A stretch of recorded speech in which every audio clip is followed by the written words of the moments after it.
Hello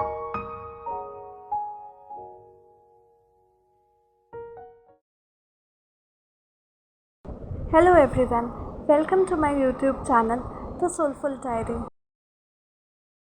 In today's video, we are going to discuss about a poem, Small Scale Reflections on a Great House by A.K. Ramanujan.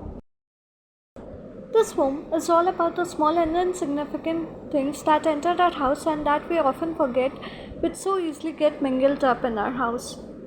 The main point of talk in this poem is the house and all the object that comes and that stays in this house. The object in the house are somewhat connected with the past, present and future of each member of the house. The poem is 91 lines long. It does not have any rhyming scheme as it is not written in stanzas of equal lengths. The poem does not make any sense because the poet has used the house to reflect on the great things which we often find as insignificant. The poet uses a lot of visual imagery to create a sense of belongingness to the reader. Let's discuss the poem in depth. Line 1 to 6. Sometimes I think that nothing that ever comes into this house goes out. Things that come in every day to lose themselves among other things, lost long ago among other things lost long ago. In these lines, the poet is describing about a house where everything that comes in never leaves the house. The speaker means to say everything that comes here physically, mentally and emotionally stays in that same house forever. He describes how things come every day into the house and they get mixed up, mingled up in that house among the other things. The things get accumulated in the house that come to the house from time to time. From these lines, it can be interpreted that the speaker is interested in talking about history, specifically the family or genealogical history and how it is built up over generations. Line 7 to 13. Lame wandering cows from nowhere have been known to be tethered, given a name, encouraged to get pregnant in the broad daylight of the streets under the elders' supervision, the girls hiding behind windows with holes in them.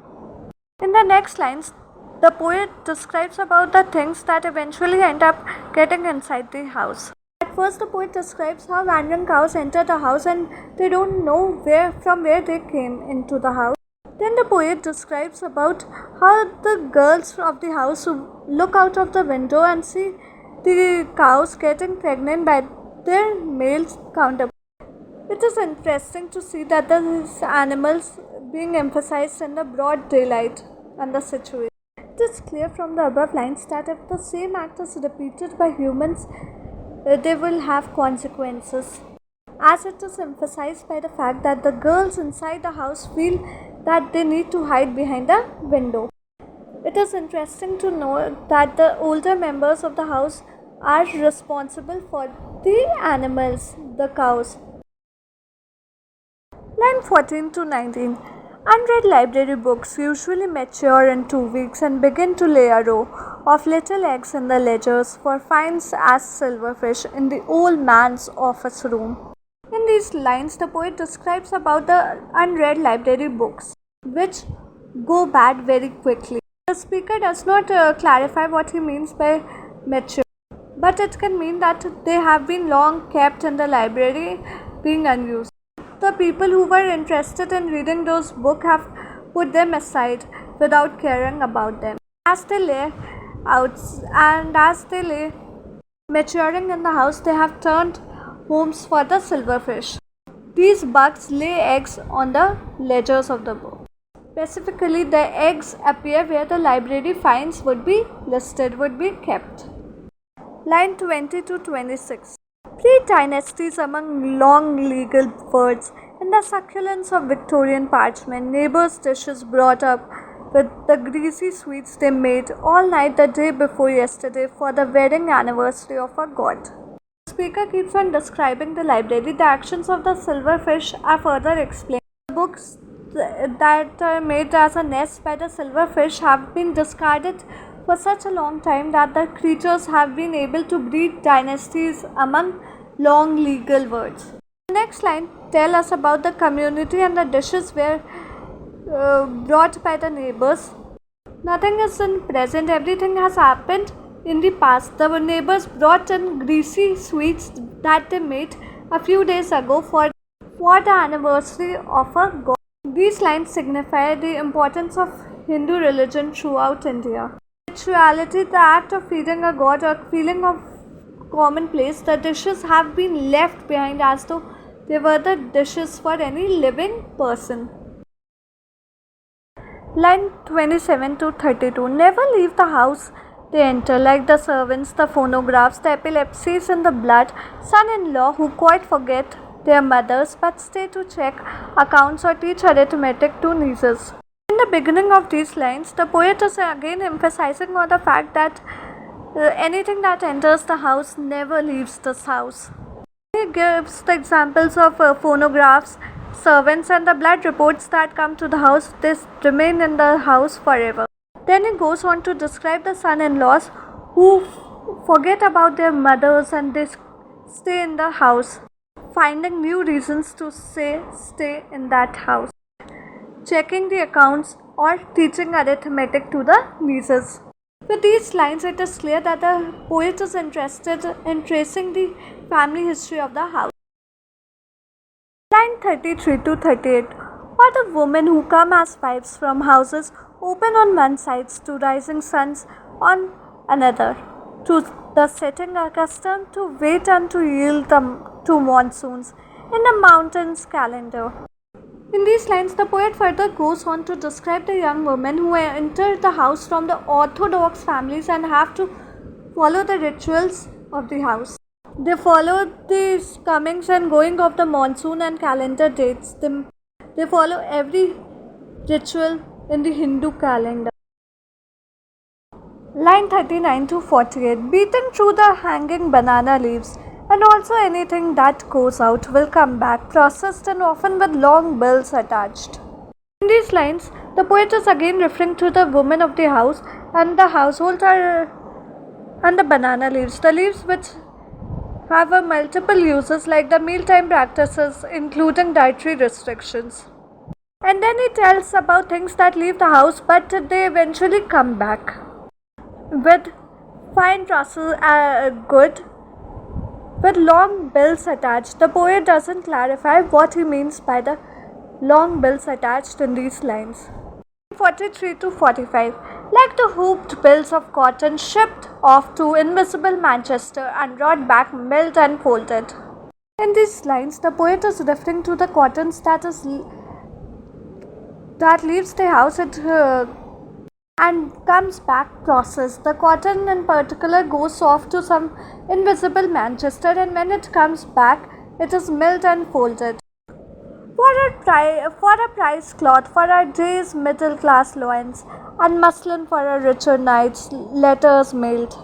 The poet is referring to the factories in which the goods are processed. There are different kinds of cloth in a family, kinds for a middle class loins, and another cheap fabric muslin, which the speaker says is for the richer knights. 49 to 55 have a way of finding their way back with many redirections to Rome, addresses and reading marks. On in Tiruvalla and Sialkot, and ideas behave like rumors. Once usually mentioned somewhere, they come back to the doors as prodigies. In these lines, the poet is referring to the letters which go out of the house but eventually end up returning to the same house. It's not always an easy process. There are often markings on the letters which tell of the various twists and turns they took along the way to find their way back into the house. This is one of the clearest metaphors in the poem. It speaks directly to the way the family members emerge from the household, enter out into the new wider world, and after a time drift back to the family home. These people would be changed and marked by their experiences. The interpretation is made interesting when the speaker describes ideas and the way they behave like rumors. These rumors come and go from their origins, twisting and changing, but eventually coming back as prodigies born to a prodigal father. These children return to their families but only vaguely look like the people they remember. Line 56 to 61. Born to prodigal fathers with eyes that vaguely look like Arun, like what uncle said the other day. That every Plotinus we read is what some Alexander looted between the malarial rivers. These lines do not make any sense. They refer to Alexander Great who exploited in India. It is not specifically Alexander the speaker is interested in talking about, rather those men like him.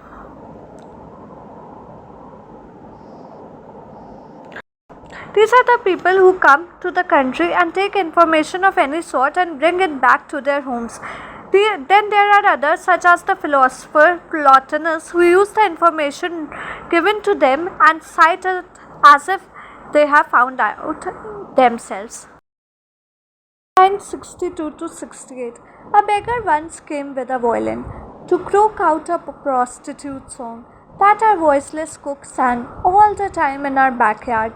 Nothing stays out. Daughters get married to short-lived idiots.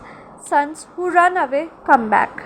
The poet describes about how a beggar came to the house and sang a prostitute song. After hearing the song, the cook sang it repetitively in the backyard of the house. There is nothing that the family can keep away from becoming a part of their history. Through surprising means and twists of fate, objects, people, song, and stories become integral pieces of their family's history. Like the women who get married eventually come back to their house as their husband die at a very early age. Line 69 to 74. In grandchildren who recite Sanskrit to approving old men or bring betel nuts for visiting uncles, who keep them gaping with anecdotes of unseen fathers or to bring Ganges water. The poet describes about the children of sons who come back and recite Sanskrit to get approval from old men. These are the grandchildren who are learning the history of India and are looked upon favorably by their grandparents. The poet describes the visiting uncles. These family members come with stories to tell of the fathers who are not present or ask them to bring Ganges water. Line 75 to 81. In a copper pot for the last of the dying, ancestors rattle in the trot, and though many times from everywhere, recently only twice, once in 1943 from as far as the Sahara. The poet describes about how oftentimes the water from the river Ganga is carried into the house for the dying people. This is a common ritual performed in Brahmin families of which the poet is a part. Then the poet keeps on describing. It refers how a certain family member sometimes go to war but they come back even if they are changed. Sometimes they go as far as the Sahara Desert. Line 82 to 91. Half gnawed by desert foxes and lately from somewhere in the north a nephew with stripes on his shoulder was called an incident on the border and was brought back in plane and train in military truck even before the telegrams reached on a perfectly good chatty afternoon 1971. The last lines of the poem, the poet is talking about one particular soldier who was changed is explained. That person was gnawed by desert foxes suffering presumably from serious injuries. Another male family member also returned, but he came with stripe on his shoulder. Unfortunately for this man, he was not alive. He was brought back in a plane and a train and then a military truck. All of this occurred very efficiently. In fact, the transit of the body reached the family before the telegram notifying them of the death came. Poetic devices, allusion. It refers to a person of historical importance or a place of historical importance, like the reference of Alexander the Great in the poem. Enjambment means breaking up of lines and continuing it from the next lines. Various instances of enjambment are seen in the poem. Alliteration means using of consonant sounds repeatedly, and simile means making a comparison between two things using the words like or as. Thank you. I hope you liked the video. Don't forget to like, share, and subscribe to my channel.